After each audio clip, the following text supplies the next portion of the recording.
Assalamualaikum warahmatullahi wabarakatuh. Salam sejahtera. Saya Mahdi Abdullah, Produk Konsultan Syarikat Win Impact Emotion Berhad. Hari ini saya bersama dengan Puan Fatimah, Kak Zainab dan juga Puan Umi, daripada Batu Pak Johor dalam misi kemanusiaan Win. Hari ini kita nak dengar satu testimoni oleh Kak Zainab. Betul Kak Zainab Kak Fatimah. Jadi mana hari ini untuk pengetahuan anda semua, Kak Fatimah diperkenalkan oleh Kak Zainab daripada Batu Pat. Jadi hari ini kita nak dengar sedikit perkongsian tentang testimoni setelah Kak Fatimah menggunakan ataupun mengambil MD7 antidote. Okey, silakan Kak Fatimah. Assalamualaikum warahmatullahi wabarakatuh. Saya daripada Batu Pahat. Saya Kak Fatimah binti Asif. Dulu saya ada mengidap sakit ulcer perut.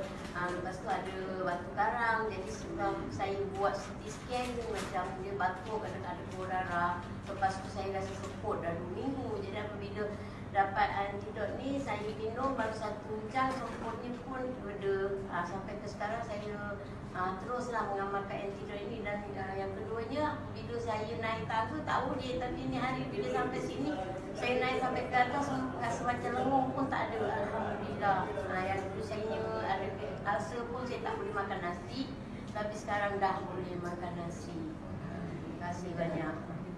Dah boleh berjalan dah sampai ke sini. Dulu berjalan memang harapkan orang ambil baru dapat pergi masjid. Kalau tidak, sekarang pergi masjid pun dah boleh jalan kaki. Alhamdulillah. Okey. Jadi